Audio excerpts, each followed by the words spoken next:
or inadvertently advocating. There's one paragraph on our new site, perfectedeconomy.org, which isn't up yet. And there's a paragraph, every page has a footer, which is a rather long dissertation, if you will, on all these issues. It's kind of a summary of the whole site that you could read on any given page. And there's one paragraph that answers to all this, and I'm just going to read it quickly here. Anyone who takes the side of the lie or any other imperfect permutation, either by disinterest or vested interest, compromises principles which condemn humanity to the course of the lie, so long as the lie is given leeway to prevail. We can only consciously partake in the lie's improprieties because its entirety is impropriety. Absolutely no one, therefore, can know it for anything else. And so its advocates are condemned to unqualifiable assertion and evasion, which even as a manner of establishing purported fact, itself always gives away the conscious promotion of wrong. I said this long before this person wrote these words. Strange as it may seem, at first at least, yet I agree with this cull regarding the severity of the penalty for pretending solution. Over a year ago, I asked Ellen Hodgson Brown if she was willing to risk the fate of humanity on her pretended solution. She never answered the question. But from the beginning, we're talking 42 years ago, where I mused over all these things and realized how important this all is, I never once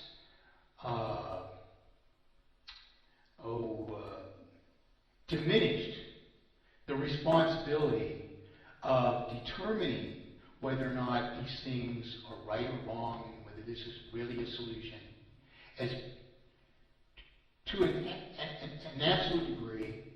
And the reason that we can say that it is indeed to an absolute degree is that in all things, humanity has a power to determine things to an absolute extent, if and only if the following conditions are met, by the issues that they're addressing. That is, finite elements are involved in finite operations which can only produce finite outcome. And the rules of the system are set by man to be abided by himself, which is exactly what either true economy is or the lie of economy. Now, you can't understand anything unless you can take a prescription for a currency, monetization, and extend that outward into whatever it amounts to. In other words, if someone says, well, you can't issue your own promissory obligations to each other, I have to publish them.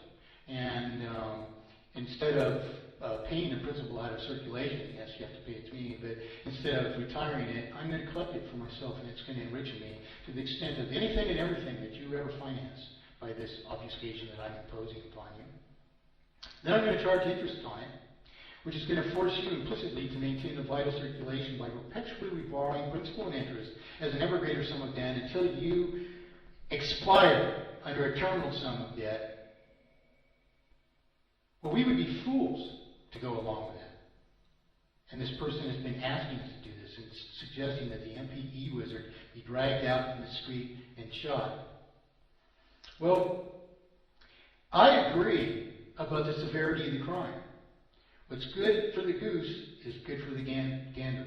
And if that's the right penalty for being wrong, and I agree that it is, I say, be a man then. If you're wrong, walk out in the street and shoot yourself.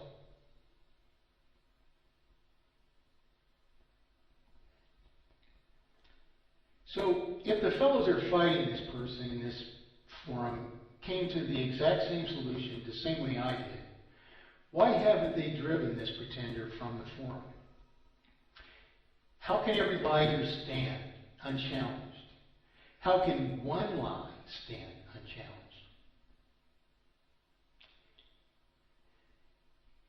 I mentioned a few times in the previous two programs my long-standing 35-year-old paper and thesis,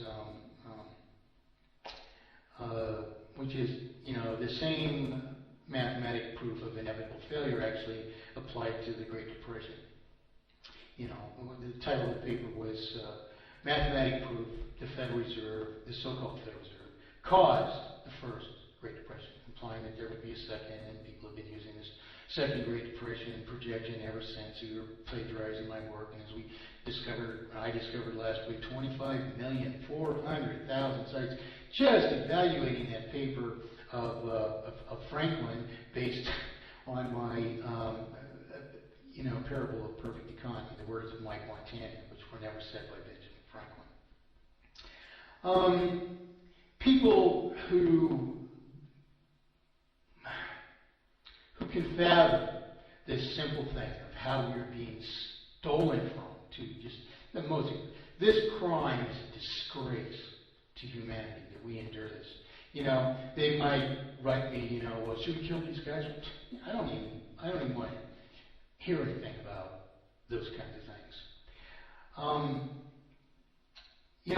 If you think of the French Revolution as, many of us have sort of a distasteful impression of it, and then again, all the monarchy, the ruling elite got out of hand, and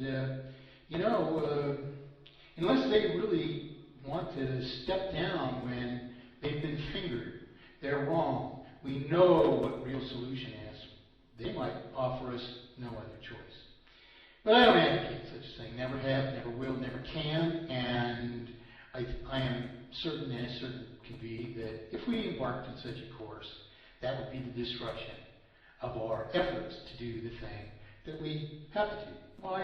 It would put police forces against us, and rightly so. And what would we be doing if we're throwing bricks through windows and starting things on fire, but burning our own property that we deserve to have and can have if we hold our courts, our police, our politicians accountable, and if we make it a sufficient crime, the crime that it is, treason. So this is what we are about to explain, is how we make it all these things, the crimes that they are, formally, how we wage our arguments in the places that we have to wage them, where we can prevail, and how do we do that likewise, subjecting judges, courts, juries, district attorneys, sheriffs, and so on and so forth, to the accountability that they actually want to deliver to us, because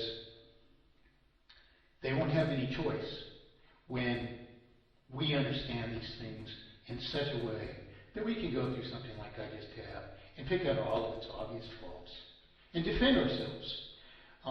If your home is being foreclosed upon, what's your real situation? Do you actually owe money to a bank? Or, being as you've been paying interest and principal on it, even over a shorter term than the lifespan of the thing, and thus at a much escalated rate, are you not, in fact, way ahead on your payments? You would be under mathematically perfected economy, you see. Understanding this, no just judge is going to deprive you of that property. Understanding this, no just judge and no just jury is going to enforce this obfuscation of the currency on the very people that they belong to, who are going to be penalized by these crimes against us. No army is going to stand against us, because they have to live in the world they make by enforcing usury upon us. You see, everything stands in our favor if and only if we understand these issues and their solution. And they are simple. A simple matter of eradicating interest and an obligatory schedule of payment versus this obfuscation of the currency, which launders in unauthorizable and unjust possession of the bank's first old principal that's ever created, and then multiplies that debt into a terminal debt by interest, ostensibly because owned wealth was at stake. Not an iota of truth in the whole lie. So, the problem that's illustrated by the French Revolution, and I'm not picking on the French. The French are, people who are, likely, in fact, to absorb these issues and establish mathematically perfected economy as I follow events in France. But the fact of this prior French Revolution long ago, when we need another revolution, so to speak, in France, but not the same kind. An intellectual revolution of rectitude, and we just stand up for our rights in a way that will work, and we have to decide what that way is, and we're going to speak about that here in a bit here. But in any case, we are at fault. Why did we wait until now? I've been speaking about mathematically perfected economy for 42 years. Did we wait because we deserve better? You knew something was wrong all the while, but what did we do about it? Who that buys a book from every preposterous plagiarist is promoting actual solution, as opposed, in fact, to further division? Well, we're the cause of this, because people who are better than what we have been, who are responsible about this issue of monetization, would have never tolerated the crimes of the central banks being imposed upon us and all the further crimes which ensue, So foreign wars have been fought to impose central banks on countries. Even right here today in modern times, this is going on right underneath our noses. And if we're not better than it, we deserve these consequences.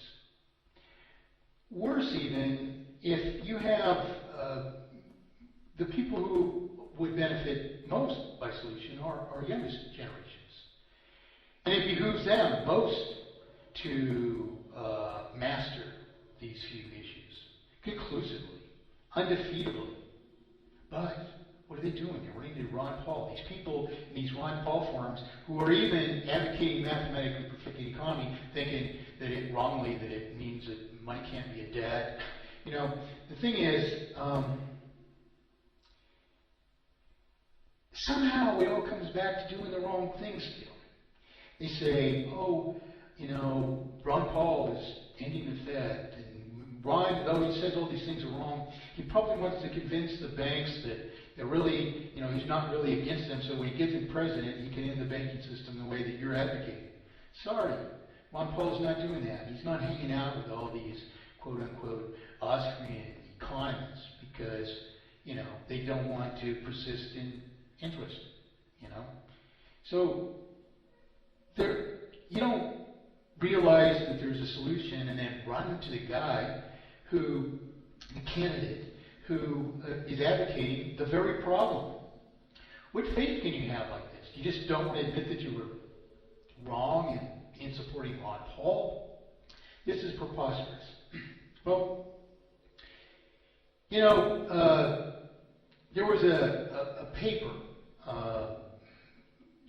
that is of disputed origin. It's called the Hazard Circular, and it was published on not long after the Lincoln. It was either just before Lincoln was assassinated. I think it was before he was assassinated. Supposedly, it's a disputed paper, but that doesn't matter. It's a paper which really portrays from the perspective of a banker what would happen if the people understood these things and established solution. So I wrote a few introductory paragraphs to this many years ago, and I'll read those, and then I'm going to read just a few excerpts of this so-called Hazard Circular published about the time that Abraham Lincoln was assassinated.